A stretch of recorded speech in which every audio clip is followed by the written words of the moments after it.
की भूतिया लोमड़ी। एक बार की बात है, शाहजहांपुर नाम का एक गांव था जहां पर एक चुड़ैल रहती थी। वह बहुत दिन से अकेली रह रही थी और अब बूढ़ी भी हो रही थी। ओहो, अब तो मेरी उम्र हो चली है। किसी भी इंसान को पकड़कर मार पाना अब मेरे बस का नहीं रह गया है। पहले मैं कितनी फुर्तीली थी, एक साथ दो तीन इंसानों को दबोच लेती थी। लेकिन अब तो मुझे एक वक्त का खाना भी मिल जाए तो बहुत बड़ी बात है। चुड़ैल यही सब सोचकर परेशान हो रही थी कि तभी वहां पर एक लोमड़ी आती है। अरे वाह, चलो कुछ नहीं तो इस लोमड़ी से ही काम चलाती हूँ। कम से कम भूखी तो नहीं सोऊंगी।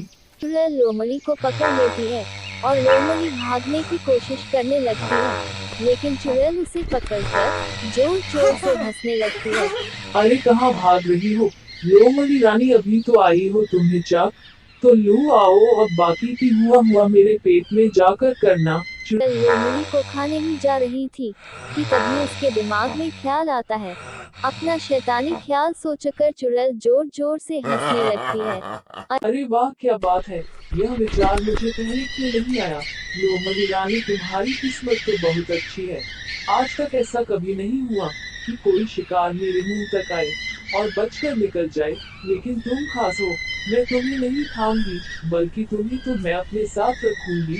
उसके बाद चुड़ैल लोमड़ी पर अपना जादू करती है और उसे भी अपनी तरह भूतिया बना देती है। लोमड़ी अब एक भूतिया लोमड़ी बन चुकी थी और पूरी तरह से चुड़ैल के कब्जे में थी। आज से तू मेरी पालतू लोमड़ी है और जैसा जैसा मैं कहूंगी वैसा वैसा तुझे करना होगा। अब से तू ही मेरे लिए नया नया शिकार ढूंढ कर लाएगी और अपनी मालकिन का पेट भरेगी। इसके बाद चुड़ैल लोमड़ी को लेकर गांव में जाती है और अपना नया शिकार ढूंढने लगती है। तभी उसे रामा नाम की एक औरत दिखाई देती है। चुड़ैल ने अपनी भूतिया लोमड़ी को फिर से आम लोमड़ी का रूप दे दिया और रामा के पास भेज दिया। अरे ये लोमड़ी कहाँ से आ गई? यहाँ तो आसपास कोई लोमड़ी नहीं रहती है और ना ही गांव में इतनी लोमड़ी है। अरे लोमड़ी से ज्यादा तो कुत्ते हैं इस गांव में। लगता है कि यह किसी की पालतू लोमड़ी है। चुड़ैल की भूतिया लोमड़ी रामा के पैरों के पास जाकर बैठ गई। उसे देखकर रामा को उस पर तरस आ गया। अरे ये तो बड़ी प्यारी लोमड़ी है। क्या हुआ तुझे? भूख लगी है क्या? रुक, मैं तेरे लिए दूध लेकर आती हूँ। फिर रामा लोमड़ी को सहलाने लगी, लेकिन तभी लोमड़ी ने अपना रूप बदल लिया। भूतिया लोमड़ी को देखकर रामा डर के मारे चिल्लाने लगी और भागने की कोशिश करने लगी। बचाओ बचाओ, ये क्या हो गया? ये लोमड़ी तो भूतिया है, बचाओ। लोमड़ी ने देखते ही देखते रामा की गर्दन पर काट लिया और विमला डर के मारे वहीं पर बेहोश हो गई। इसके बाद चुड़ैल ने जल्दी से जाकर रामा को मार कर खा लिया और अपनी भूतिया लोमड़ी को लेकर वहां से चली गई। वाह, वाह, अब तो मेरे बुरे दिन खत्म हो गए भैया, अब अच्छे दिन आएंगे। ये सब कुछ मेरी लोमड़ी रानी की बदौलत।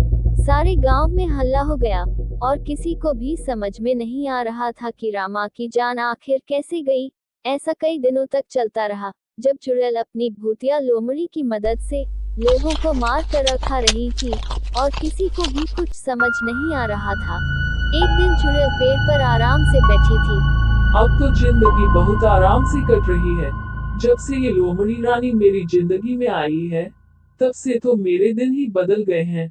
तभी चुड़ैल की नजर सामने से जा रहे एक आदमी पर पड़ती है। उसके साथ में एक बच्चा भी था। चुड़ैल उन दोनों को देखकर बहुत खुश हो जाती आती है और उछलकर खड़ी हो जाती है। अरे वाह, ये तो एक के साथ एक फ्री का ऑफर लगता है, तो इसे मैं हाथ से कैसे जाने दे सकती हूँ। इतना कहकर चुड़ैल उस आदमी के पीछे पीछे चल पड़ी। चुड़ैल ने झट से अपनी लोमड़ी को आगे भेज दिया और उस आदमी के साथ जो बच्चा था वह लोमड़ी के साथ खेलने लगा। अरे राजू, मैंने कितनी बार तुम्हें समझाया है, ना ऐसे राह चलते किसी भी जानवर को नहीं छूते हैं। कभी कभी यह खतरनाक हो सकता है। मगर पापा देखिए ना, ये लोमड़ी तो कितनी मासूम है। ये भला हमें क्या नुकसान पहुंचा सकती है? मुझे इसके साथ थोड़ा सा खेल लेने दीजिए ना पापा। इतना कहकर राजू लोमड़ी के साथ खेलने लगता है, लेकिन तभी लोमड़ी वापस से भूतिया बन जाती है और चिंटू पर हमला कर देती है और पीछे से चुड़ैल भी आ जाती है। बेटा, तेरे पापा ही कह रहे थे किसी भी राह चलते जानवर को ऐसे हाथ नहीं लगाते। क्या पता वह भूतिया हो।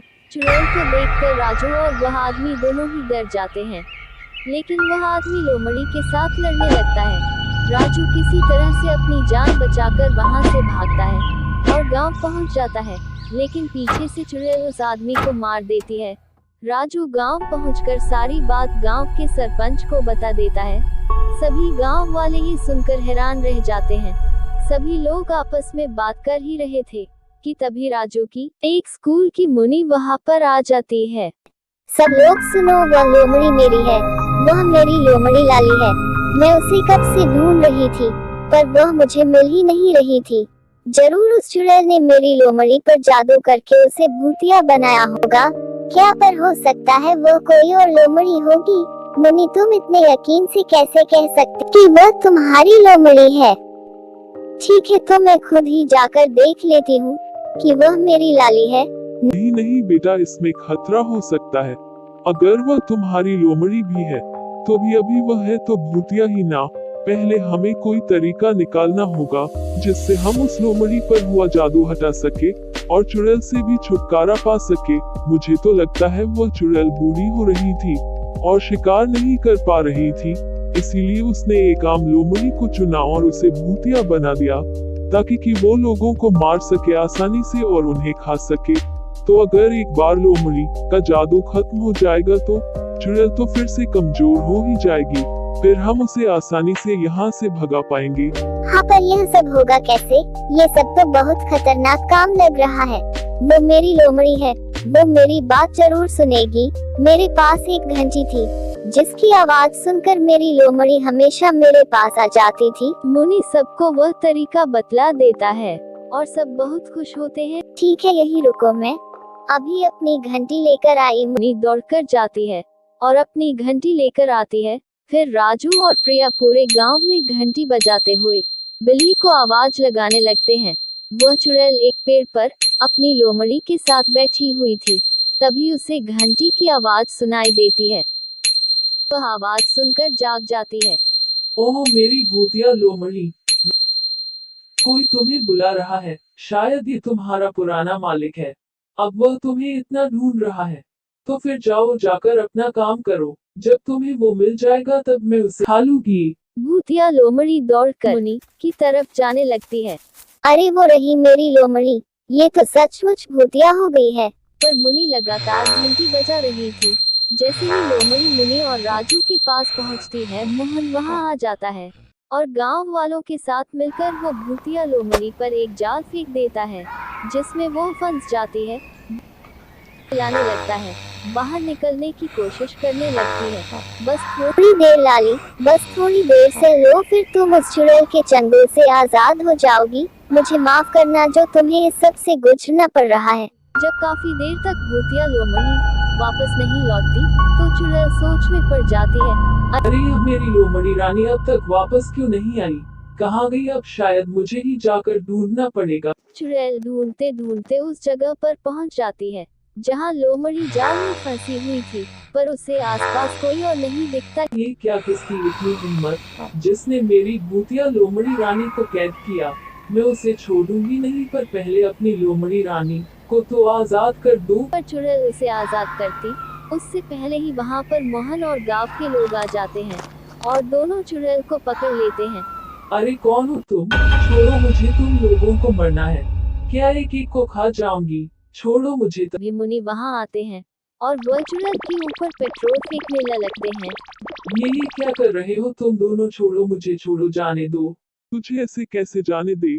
तूने हमारे गांव के इतने लोगों को मार कर खा लिया, अब तो तू मरेगी। इतना बोलकर गांव की मुखिया चुड़ैल को आग लगा देता है, जिससे वह जलकर मर जाती है। आ बचाओ बचाओ, मैं जल रही हूँ, कोई बचाओ लोमड़ी रानी, आओ बचाओ मुझे। चुड़ैल चिल्लाती रहती है, लेकिन कोई भी उसे नहीं बचाता। चुड़ैल के मरने के बाद लोमड़ी के ऊपर चुड़ैल का जादू भी टूट जाता है और वह पहले जैसी हो जाती है। मेरी प्यारी लोमड़ी, अब तुम उस चुड़ैल के जादू से आजाद हो चुकी हो। चलो अब हम घर चलेंगे, अब तुम मुझे छोड़कर कभी मत जाना। ये सब तुम्हारी समझदारी का ही नतीजा है जो हम इस चुड़ैल से बच पाए। शाबाश बेटा। इसके बाद मुनि लोमड़ी को लेकर वापस घर चली जाती है और गांव में सब लोग खुशी खुशी रहने लगते हैं।